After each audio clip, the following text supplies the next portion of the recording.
नमस्कृत्यं नरं चैव नरोत्तमं देवीं सरस्वतीं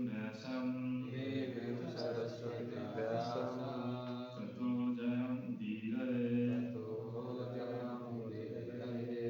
नष्टप्रायेषु अभद्रेषु नित्यं भागवतसेवया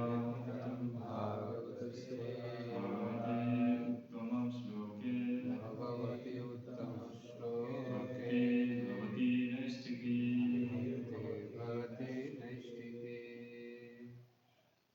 Srimad Bhagavatam, Canto 1, Chapter 2, Shloka number 2.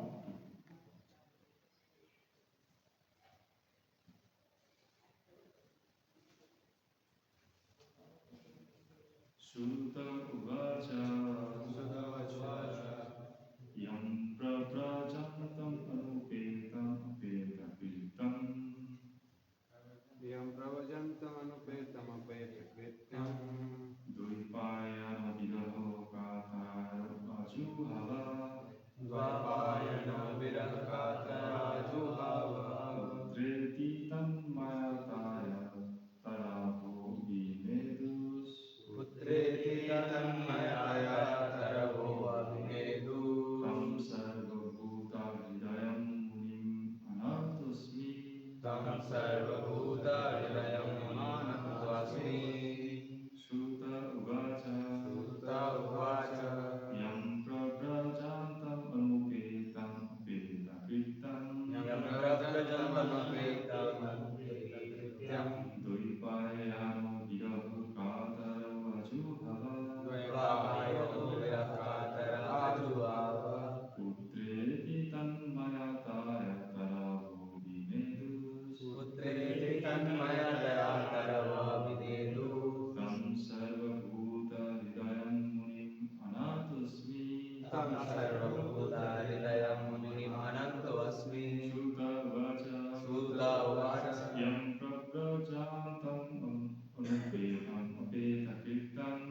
Praprajantam Anupetam Apetapitam Dvipayano Vidaho Katara Ajuhava Putreti Tanmayataya Taravo Vinedus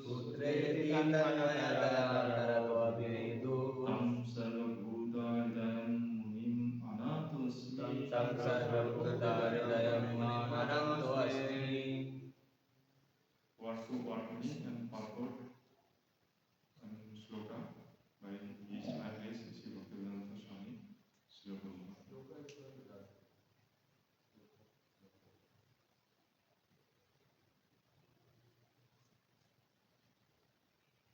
Translation and purport by His Divine Grace Sri Bhaktivedanta Swami Srila Prabhupada.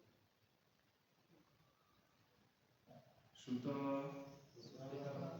Goswami Uvacha said, Yam whom Prabrajantam while going away for the renounced order of life. Anupetam without being reformed by the sacred thread. Apeta not undergoing ceremonies. Krityam prescribed duties. Dvipayanaha dazzling. Viraha separation. Katara being afraid of. Ajuhava exclaimed. Putra iti O my son. Tat mayataya being absorbed in that way. Tarabha all the trees. Abhinedu responded. Tam unto him. Sarva all. Bhuta living entities. Hridayam heart. Munim sage.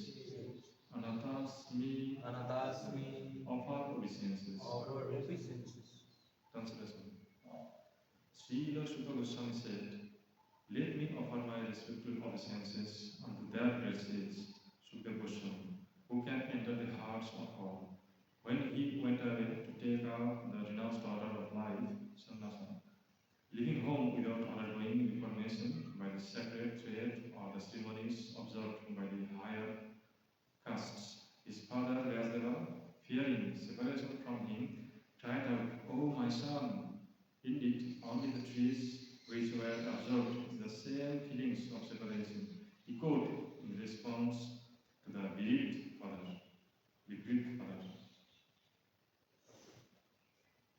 Purport by Srila Prabhupada. The institution of Varna and Ashrama prescribes many regulative duties to be observed by its followers.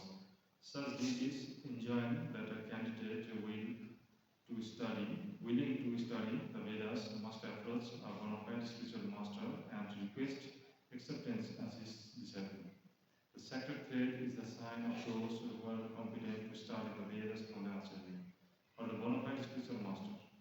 Sri Sukadeva Goswami did not undergo such purificatory ceremonies because he was a liberated soul from his daily birth.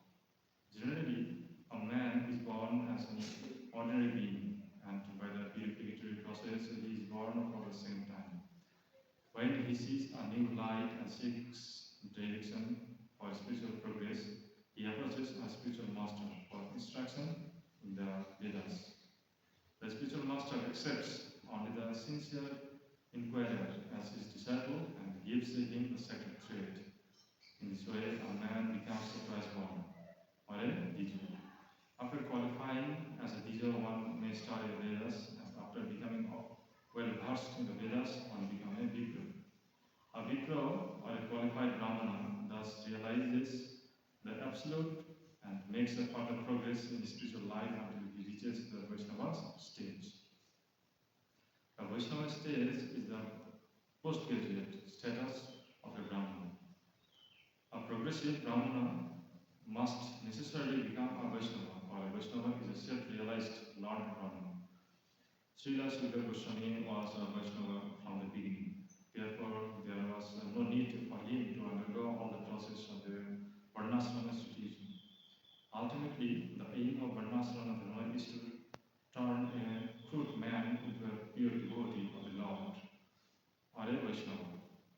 Anyone, therefore, who becomes a Vaishnava, accepted by the first-class Vaishnava or Uttamadhikari Vaishnava, is already considered a Brahmana, regardless of his birth or past deeds.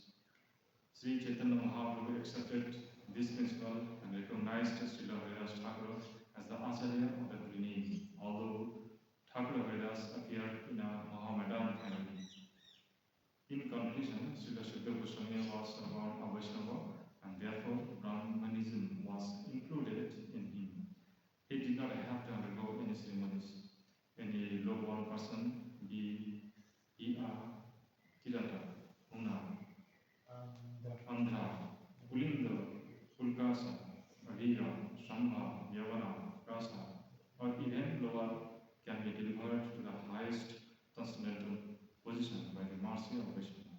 Srila Sukadeva Goswami was the spiritual master of Sri Sukadeva Goswami, who therefore offers his respectful obeisances unto Srila Sukadeva Goswami. Before he begins his answers to the questions of the sages at Manisarana.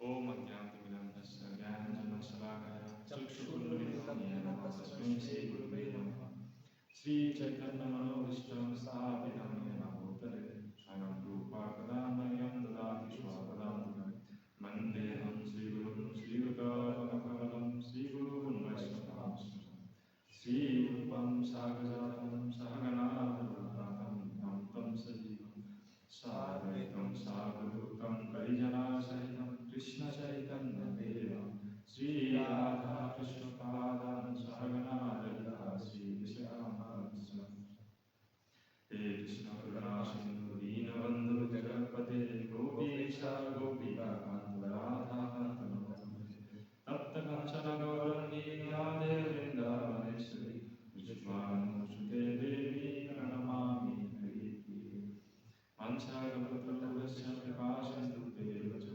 Patitanam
শ্লোক। সুদ গোস্বামী বলছেন, তো সুদ গোস্বামী যখন বলছেন তখন সুখদেব গোস্বামীর ব্যাপারে তিনি আগে প্রথমে একটু বলে নিচ্ছেন, বর্ণনা করছেন যে তিনি যে বলবেন সুদ গোস্বামী সামনে যারা বসেছিলেন প্রেমীর সামনে ঋষিমুনিদের, তো তিনি সুখদেব গোস্বামী কার কাছ থেকে শ্রবণ করে, মানে কার দ্বারা কৃপা প্রাপ্ত হয়ে তিনি বলছেন, সেটা তিনি আগে ব্যাখ্যা করছেন। তো এখানে সুখদেব গোস্বামী ব্যাপারে তিনি প্রথমে বলছেন যে প্রব্রা জানতাম,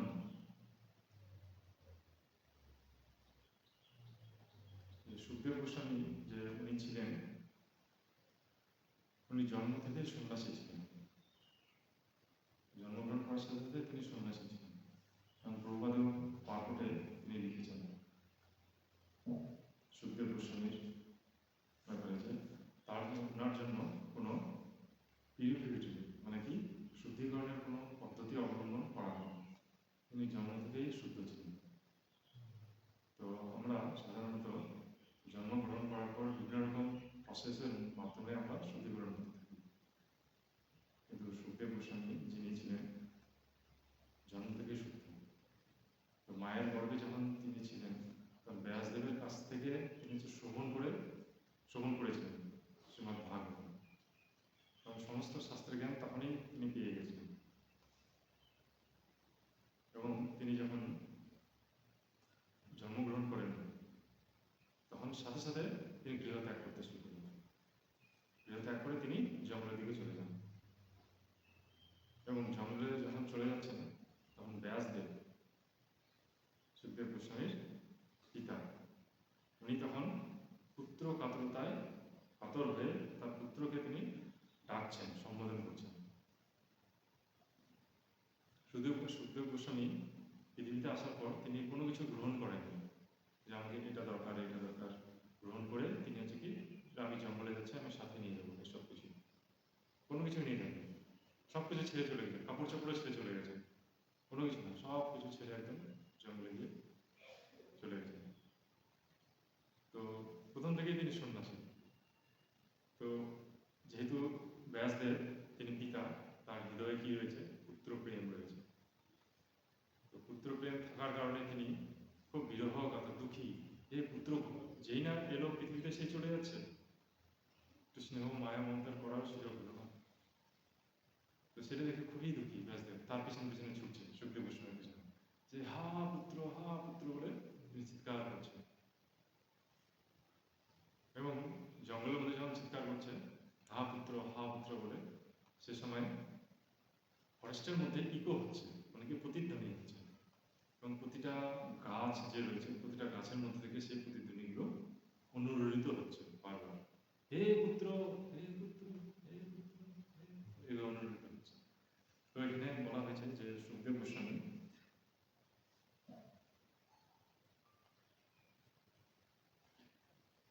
যে গাছগুলো যে সেখানে রয়েছে সেই গাছগুলো ব্যাসদেবের মতোই সেরকমই অনুভব করছেন, যেরকম তিনি পুত্র বিরহ অনুভব করছেন ব্যাসদেব সুখদেব গোস্বামীর জন্য। তো সেখানে মনে হচ্ছে যে গাছগুলোও যেন কি তার পুত্রকে ডাকছে। তো একটা দিকে হয় যে গাছগুলো কি হে পুত্র হে পুত্র হে পুত্র, এই যে আওয়াজটা হচ্ছে অনুরণিত হচ্ছে, সেটা মনে করছে যে ব্যাসদেবকে বলছে যে হে পুত্র হে পুত্র। আবার একটা দিক হয় কি গাছগুলো হচ্ছে কি সুখদেব গোস্বামীকে ডাকছে হে পুত্র হে পুত্র হে পুত্র, এইভাবে। তার মানে অনুভূতি যে জঙ্গলের মধ্যে সেই গাছগুলোরও রয়েছে। এবং সুখদেব গোস্বামী উনি যেহেতু শুদ্ধ ভক্ত, উনি সকলের হৃদয়ে বিরাজ করছেন, সকলের হৃদয়ে বিরাজ করে তিনি জানতে পারছেন সবকিছু। তো সকলের হৃদয়ে বিরাজ করছেন এবং সমস্ত প্রাণের হৃদয়ে বিরাজ করছেন। তো সকলের হৃদয়ে বিরাজ করছেন, সাথে সাথে কি সেখানে যে জঙ্গলের গাছগুলো রয়েছে গাছের মধ্যেও তিনি হচ্ছে বিরাজ করছেন, তাদের মনের কথা বুঝতে পারছেন, তারা হচ্ছে কি বিরহে কাতরস্পর্শী হয়েছে যে পুত্র চলে যাচ্ছে। তো একদিক থেকে যদি দেখি যে ব্যাসদেব এত পুত্র প্রেম আসক্তি পুত্রের প্রতি, তাই না? সাধারণভাবে আমরা দেখতে পাচ্ছি একজন গৃহস্থ সাধারণ মানুষদের এরকম থাকে। পুত্র হয়তো বলছে যে আমি মন্দির জয়েন করবো, মন্দিরে চলে যাবো, আশ্রম জয়েন করবো, তখন কিরকম অনুভব হয় বাবাদের? পুত্র দুঃখ অনুভব করে, তাই না? কিন্তু আপনার দৃষ্টিতে মনে হচ্ছে যে ব্যাসদেবেরও সেরকম হচ্ছে, তাই না? পুত্র চলে যাচ্ছে আশ্রম জয়েন করছে। কিন্তু এখানে বলা হচ্ছে কি যে সুখদেব গোস্বামী সকলের হৃদয়ে বিরাজমান। তো সকলের হৃদয়ে বিরাজমান কারা করতে পারে? অনেক উন্নত মানের ভক্ত, তাই না? যিনি হচ্ছে কি সর্বজ্ঞ, সবকিছু জানছেন, তিনি একমাত্র করতে পারেন, সকলের হৃদয়ের ব্যাপার বুঝতে পারেন। তো সুখদেব গোস্বামী সাধারণ কোনো ব্যক্তি ছিলেন না, শুদ্ধ ভক্ত ছিলেন, অনেক উন্নত মানের। তো ভগবানের প্রতি এবং ভক্তের প্রতি যখন আসক্তি জন্মায় সেটা কি অপ্রাকৃত হয়ে যায়, তখন সেটা অপ্রাকৃত হয়ে যায়। তো ব্যাসদেবের যে আকর্ষণ, আসক্তি সুখদেব গোস্বামীর প্রতি, সেটা কি অপ্রাকৃত, জড়জাগতিক কোনো আকর্ষণ নয়। জড়জাগতিক আকর্ষণের হেতু তিনি হচ্ছে কি ডাকছে এই পুত্র বলে, এটা কি অপ্রাকৃত সম্পূর্ণ। কারণ সুখদেব গোস্বামী পুরোপুরিভাবে কি এই জড়জগতের বাইরে, সবকিছুর বাইরে, কোনো কিছু তাকে স্পর্শ করতে পারছে না। যেরকম এই প্রকৃতি তিনটি গুণের দ্বারা কি আবৃত রয়েছে, তিনটে গুণের দ্বারা এই আমাদের যে জীবাত্মা সেটা কি আবদ্ধ রয়েছে, তিনটে গুণের দ্বারা। এবং তিনটে গুণের দ্বারা আবদ্ধ হয়ে জীবাত্মা এখানে সেই গুণের প্রভাবে তারা হচ্ছে বিভিন্ন রকম ক্রিয়াকর্ম করছে, এবং সেই কর্ম অনুযায়ী তারা কি আবার জন্মগ্রহণ শরীর ধারণ করছে। তো এইভাবে জীবাত্মা প্রকৃতির প্রভাবে, শক্তির প্রভাবে তারা প্রতিনিয়ত জন্মগ্রহণ করছে, আবার কি জন্ম মৃত্যুর চক্রে আবর্তিত হচ্ছে। কিন্তু সুখদেব গোস্বামী সেরকম ছিলেন না যে কি জন্ম মৃত্যুর চক্রে আবর্তিত হতে থাকে। সুখদেব গোস্বামী পূর্ণরূপে হচ্ছে কি মুক্ত ছিলেন, পূর্ণরূপে শুদ্ধ ছিলেন, পূর্ণরূপে শুদ্ধ ছিলেন। তো সেই কারণে ব্যাসদেব সুখদেব গোস্বামীর প্রতি আসক্ত ছিলেন, সেটা কি যথার্থ। এবং সুখদেব গোস্বামী তারপরে সেখানে গিয়ে ভাগবতী বললেন, এবং সুখদেব গোস্বামী মুখ থেকে সুত গোস্বামী শ্রবণ করলেন। তো সুত গোস্বামী সুখদেব গোস্বামীর মুখ থেকে শ্রবণ করে ওনার শিষ্যত্ব গ্রহণ করেছেন। তো সেখানে নৈমিষারণ্যে যারা ঋষিমুনিরা এসেছিলেন, তো ঋষিমুনিরা বলছেন যে আমাদের ভালো বা সকলের প্রীতির জন্য বা আমাদের হৃদয়কে যে আনন্দ দেবে, ঠিক আছে, বা আমাদের আত্মাকে আনন্দ দেবে, সেরকম কোনো কথা তুমি হচ্ছে বলেন, সেরকম কোনো কথা বলুন না আপনি সুত গোস্বামী। তো সুত গোস্বামী চিন্তা করছে যে তাহলে কিরকম কথা তাদেরকে বলা যায় দেখি তাদের আত্মাকে, হৃদয়কে আনন্দ দিতে পারে, সন্তুষ্ট করতে পারে। তো চিন্তা করতে করতে অনেক ধরনের চিন্তা আসতে পারে, যে অনেক শাস্ত্র রয়েছে, যে উপনিষদ, মীমাংসা, বেদান্ত সূত্র, অনেক কিছুই রয়েছে। তো সেগুলো শ্রবণ করলেও মনে হবে না ভালো লাগছে, কিন্তু কি বলা হয়েছে যে আলটিমেট সর্বোচ্চ ভালো, মানে এর চেয়ে আর ভালো হতে পারে না, বেস্ট, সেটা কি হতে পারে? তখন সুত গোস্বামী চিন্তা করেছে যে সুখদেব গোস্বামী উনি তো এইসব কিছু বলেননি, যে বেদান্ত সূত্র বলেছে বা বেদান্ত উপনিষদ এসব কিছু বলে গেছে, তিনি কি ডাইরেক্ট হচ্ছে কি শ্রীমদ ভাগবতম বলে গেছে। উনি এমন না যে উনি জানতেন না বাকি, শুধু ভাগবতমই জানতেন, উনি সব কিছুই জানতেন, সর্বজ্ঞ, তিনি সব বেদ শাস্ত্র জানতেন। তা সত্ত্বেও সব থেকে উপকারী যেটা মানুষের জন্য, জীবের জন্য, সেটা তিনি বলেছেন, সেটা হচ্ছে শ্রীমদ ভাগবত। তো সুত গোস্বামী সেটা বুঝতে পেরে যে শ্রীমদ ভাগবতমই একমাত্র কি সব থেকে উপকারী জীবীদের জন্য এবং সকলের জন্য। কারণ সেখানে যারা এসেছিলেন নৈমিষারণ্যে তারা সব বড় বড় ঋষিমুনি ছিলেন, সবাই এসেছিলেন সেখানে, অনেক উন্নত মানের ঋষিমুনি ছিলেন। তো সেই ঋষিমুনিরা সবাই কিন্তু সর্বজ্ঞ, সবাই কিন্তু জ্ঞানী, এবং তারা কি তারা একাকী আসেন, তাদের শিষ্যদের, সমস্ত শিষ্যদেরও নিয়ে এসেছিল সেখানে, এবং একমাত্র শ্রবণ করতে চেয়েছিল কি শ্রীমদ ভাগবত। তো সুত গোস্বামী সেটা অনুধাবন করতে পেরেছে যে কি সব থেকে উপকারী কথা হয় সেটা কি শ্রীমদ ভাগবত। তারপরে এখানে প্রপাত তারপরে তিনি লিখেছেন বর্ণ এবং আশ্রমের কথা, বর্ণাশ্রম। তো বর্ণাশ্রম হওয়ার একটাই উদ্দেশ্য, যে এই বর্ণাশ্রমের মাধ্যমে ধীরে ধীরে আমরা যে জীবকুল, সেই জীবকুল ধীরে ধীরে ধীরে ধীরে শুদ্ধিকরণের দিকে এগোতে থাকবে। চরম উদ্দেশ্য হচ্ছে কি ভগবানের প্রাপ্তি। তো যেখানে হচ্ছে এই বর্ণ এবং আশ্রম, বর্ণাশ্রম যেখানে নেই, তো প্রপাত বারবার বর্ণাশ্রমের কথা বলেছেন। তো যেখানে বর্ণাশ্রম নেই সেখানে কি আনসিভিলাইজড বলা হয়েছে, সেটা অসভ্য সোসাইটি সেটাকে বলা হয়েছে, প্রপাত বলেছেন। তো কিন্তু মডার্ন অবস্থাতে, আধুনিক যুগে আমরা দেখতে পাচ্ছি যে এই ধরনের কোনো রকম সিস্টেম কাজ করছে না আধুনিক যুগে, এবং কোনো শুদ্ধিকরণের যে পদ্ধতি সেটা কোনো কাজ করছে না এখানে। আগে যেরকম এখানে বলেছে যে দ্বিজ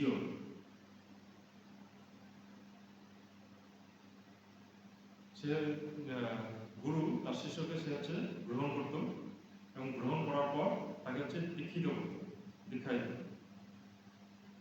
তো দীক্ষা দেওয়ার পর তাকে হচ্ছে কি বলেছে স্যাক্রেড থ্রেড, পবিত্র উপনয়ন দেওয়া হতো, এবং দেওয়ার পর তাকে হচ্ছে দ্বিজ বলে গণ্য করা হতো।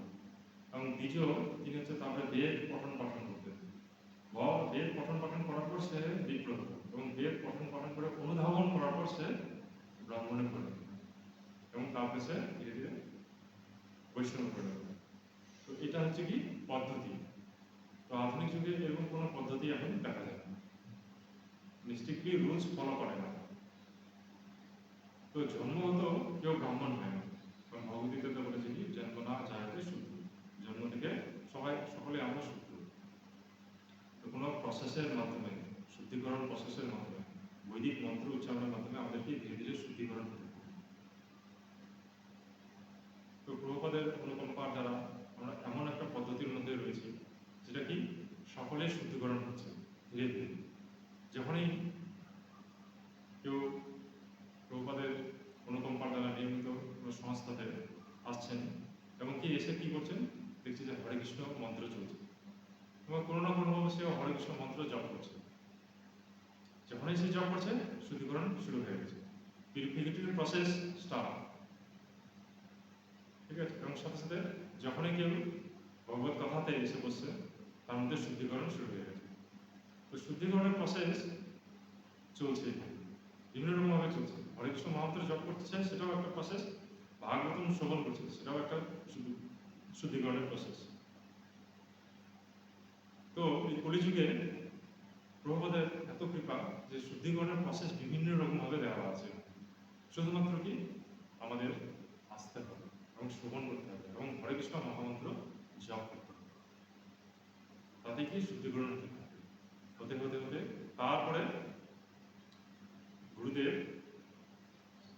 শিষ্যত্ব গ্রহণ করবে, মানে তাকে দীক্ষা দেওয়ার মাধ্যমে তাকে আরও শুদ্ধিকরণ করবে, তারপরে ব্রাহ্মণ থ্রেড তাকে দেওয়ার পর আরও শুদ্ধিকরণ করতে হবে। তো এইভাবে প্রভুপাদের নির্মিত পদ্ধতিতে খুব সুন্দরভাবে আমাদেরকে শুদ্ধিকরণের পন্থা দিয়ে গেছে, এবং এটা কি বোনাফাইড, এবং এটা কি জেনুইন একদম প্রকৃতভাবে। কারণ চৈতন্য মহাপ্রভু যেভাবে চেয়েছিলেন, যেই ধারা বলে গিয়েছিলেন, প্রভুপাদ সেইভাবেই সেই শিক্ষাগুলোকে কি আমাদের মধ্যে দেওয়ার চেষ্টা করছেন, এবং সেইভাবে কি আমরা শুদ্ধিকরণ করতে পারছি। কারণ চৈতন্য মহাপ্রভু শুধুমাত্র শিক্ষা দিয়ে গেছেন শুধু নলেজের, জ্ঞানের জন্য, সব কিছু তার মধ্যে রয়েছে, শুদ্ধিকরণের প্রসেসও রয়েছে, জ্ঞানও রয়েছে, এবং যার দ্বারা হচ্ছে কি ধীরে ধীরে ধীরে আমরা কি ভগবানের প্রাপ্তি করতে পারি। এবং এই পদ্ধতিতে আমরা এখানে সেটাই করছি, হরে কৃষ্ণ মহামন্ত্র জপ করছি, শাস্ত্র অধ্যয়ন করার সুযোগ পাচ্ছি, ভগবত কথা শ্রবণ করার সুযোগ পাচ্ছি, ভক্তদের সঙ্গ করতে পারছি, ভক্ত দর্শন করতে পারছি, এবং ভগবানের দর্শন করতে পারছি। পঞ্চরাত্র বিধি অনুযায়ী কি সেখানে পুজোর বিধি অনুষ্ঠান পালিত হচ্ছে, সেসব কিছু আমরা দর্শন করতে পারছি। এগুলো সবগুলোই হচ্ছে কি আমাদের পিউরিফিকেটরি প্রসেস, মানে শুদ্ধিকরণের পদ্ধতি। সবগুলো কি আমাদেরকে ধীরে ধীরে শুদ্ধিকরণ করছে। তো কলিযুগে হচ্ছে এই পন্থাটা এত উন্নত মানের, যেটি আমরা শুদ্ধিকরণ করছি। কারণ বর্ণাশ্রম যেভাবে বলেছে, বর্ণাশ্রম সঠিকভাবে পালন করতে আমরা এখন ব্যর্থ হচ্ছে কলিযুগে, বিশেষ করে। কারণ কলিযুগে এত পাপের প্রভাবে হচ্ছে কি ডিরেক্ট হচ্ছে, সবাই ট্র্যাকে থাকছে না। আশ্রমে কেউ থাকতে পারছে না, কেউ পালন করতে পারছে না, সে নাকি অন্য রাস্তাতে চলে যাচ্ছে। তো এইভাবে আমরা ধীরে ধীরে এই পন্থা অবলম্বন করার মাধ্যমে আমরা নিজেদেরকে শুদ্ধিকরণ করতে পারি, যেটা সুখদেব গোস্বামী প্রথম থেকেই ছিলেন, এবং ওই পন্থা এবং ওই কানেকশন, ওই লাইন আমরা কি সেটা অবলম্বন করছি।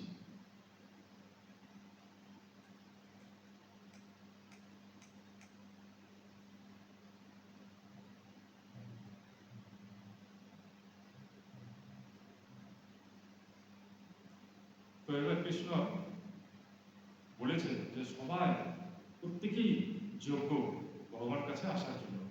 কারণ কৃষ্ণ বলেছে আমার কাছে আসার জন্য সবাই কিন্তু যোগ্য।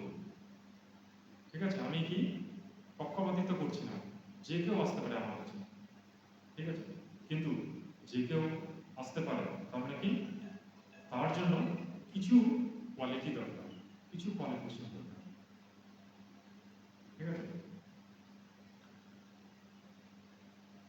যেমন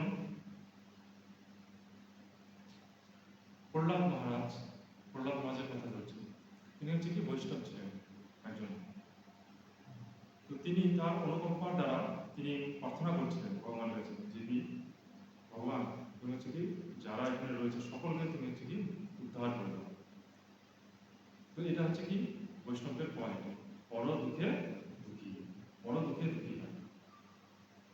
তো এই কোয়ালিটি দ্বারা ভক্তরা অন্যদের উপর কি কৃপা করতে থাকে, তারপরে তারা কৃপা প্রাপ্ত করে, যারা হচ্ছে পতিত জীব কৃপা প্রাপ্ত হয়ে ভগবানের কাছে আসার সুযোগ পায়। এবং ভক্তদের তার জন্য কি কোনো রকম অসুবিধা হয়, জাস্ট শুধুমাত্র তারা কি করবে, তারা শুধুমাত্র বসবে এক জায়গাতে এবং কি হরিকৃষ্ণ মহামন্ত্র জপ করতে থাকবে, এবং এই জপ করতে করতে তারা কি এক সময় শুদ্ধ অবস্থাতে পৌঁছে যাবে। তো এই সুযোগটা সবার ক্ষেত্রেই প্রযোজ্য। ভগবান যেরকম বলেছে আমি সবার কাছেই রয়েছে এবং সবাই আমার কাছে আসতে পারে। তো তখন হচ্ছে এই পদ্ধতিটা যে রয়েছে, এই পদ্ধতিটা কি সবার কাছে প্রযোজ্য এবং সবাই যে কেউ গ্রহণ করতে পারে। কারণ যে গ্রহণ করছে না সেটা হচ্ছে কি তার প্রয়োজন। তো এটা খুব সহজ পন্থা, মানে শুধুমাত্র কি এসে যাও, কথা শোনো, নাম জপ করো, তাতে কোনো অসুবিধা নেই, কোনো খরচা নেই, কোনো কষ্ট নেই। তো এত সহজ পন্থার মাধ্যমে ভগবান বলেছে এবার তুমি হচ্ছে আমার কাছে আসতে পারো। এই সহজ পন্থা তোমার কি শুদ্ধিকরণের প্রসেস চলতে থাকবে, আমার কাছে আসতে পারবে। তার মানে এই নয় যে যখন তোমরা চলে আসবে, শুদ্ধিকরণের মাধ্যমে। তো শুদ্ধিকরণ কি অনেক জটিল ব্যাপার হয়ে যাচ্ছে, কিভাবে শুদ্ধ হবে, কিন্তু ভগবান তার কৃপার দ্বারা এই সহজ পন্থাটা দিয়ে গেছে তার ভক্তদের মাধ্যমে। কারণ ভক্তরা কি বড় দুঃখে হওয়ার কারণে এই সুন্দর একটা পদ্ধতি তৈরি হয়েছে, যদি এত সুন্দর পদ্ধতির মাধ্যমে আমরা হতে পারবো, শুদ্ধিকরণ করতে পারবো নিজেদেরকে, এবং শুদ্ধিকরণের মাধ্যমে আমরা সেই শক্তি ভগবানের কাছে পৌঁছতে পারবো। এবং এটাই হচ্ছে কি সবার শক্তি, এবং এটাই হচ্ছে কি আমাদের উদ্দেশ্য। তো প্রত্যেককে এই শিক্ষা দ্বারা আমাদেরকে কি শিক্ষিত করতে হবে যে কি আমরা এক শুধুমাত্র ভগবানের নাম জপ, ভগবানের কথা শ্রবণ এর মাধ্যমে আমরা ধীরে ধীরে শুদ্ধিকরণ হতে পারবো।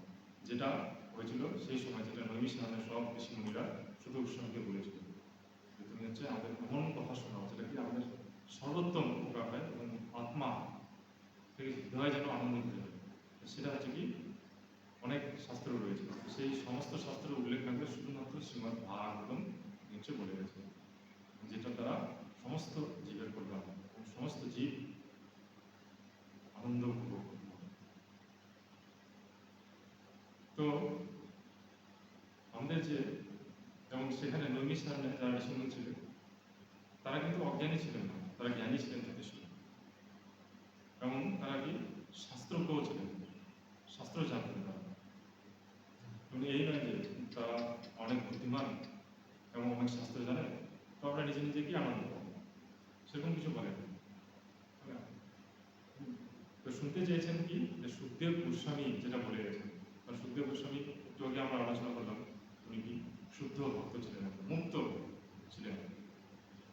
তো সেই সব শুদ্ধ ভক্ত বা মুক্ত কাছ থেকে আমরা যদি শ্রবণ করতে থাকি, আমাদের হৃদয়ে তখন সেই শ্রবণের মাধ্যমে আনন্দ উপভোগ করে, আনন্দ। তো সেই আনন্দটা তারা অনুভব করতে চেয়েছেন এবং সবার যেন উপকার হয় সেই উপকারের কথা তখন বলছেন সুত গোস্বামী। তখন সুত গোস্বামী সেই লাইন অনুযায়ী তখন নবী সামনে সব বিশ্ববিদ্যালয়ে সেই কথাগুলো বলেছে এবং প্রভুপাদও সেরকমভাবে ওই একই ধারা অবলম্বন করে তিনি হচ্ছে এখানে সুন্দরভাবে আমাদের এখানে যে ভগবানের যে নাম, শুদ্ধ নাম, নামের মাধ্যমে সবাইকে শুদ্ধিকরণের প্রসেস দিয়ে গেছে। তো এটাতেই তুমি হচ্ছে কি পরম আনন্দ অনুভব করবে এবং কি তুমি শুদ্ধিকরণ হতে থাকবে ধীরে ধীরে। যে শুদ্ধিকরণের প্রসেস বলা হয়েছে প্রভুপাদ যেটা বলেছিল বর্ণাশ্রম। তো এই যে আমাদের যে হরে কৃষ্ণ আন্দোলন রয়েছে, প্রভুপাদ যেটা চালু করেছিলেন, সেটা চৈতন্য মহাপ্রভু যেটা চেয়েছেন, সেটা একটা খুবই সুন্দর পন্থা, খুবই উজ্জ্বল এবং খুব সহজ পন্থা, যার দ্বারা আমরা প্রত্যেকেই উপকৃত হচ্ছি। শ্রীমৎ ভাগবতের মতো সেই সময় যেমন হয়েছিল নবী সামনে ঋষিমুনিরা, সেরকমই আমরা উপকৃত হচ্ছি, একই রকম উপকার পাচ্ছি আমরা, এবং কি একই রকম ভাবে আমরা কি ভগবদ্ধাম যাওয়ার সুযোগ গ্রহণ করতে পারছি। হরে কৃষ্ণ কৃষ্ণ কৃষ্ণ হরে হরে রাম রাম রাম হরে। শ্রীমৎ ভাগবতম কি, শ্রীল প্রভুপাদ কি। इस वजह से हमारा पति श्याम प्रभु की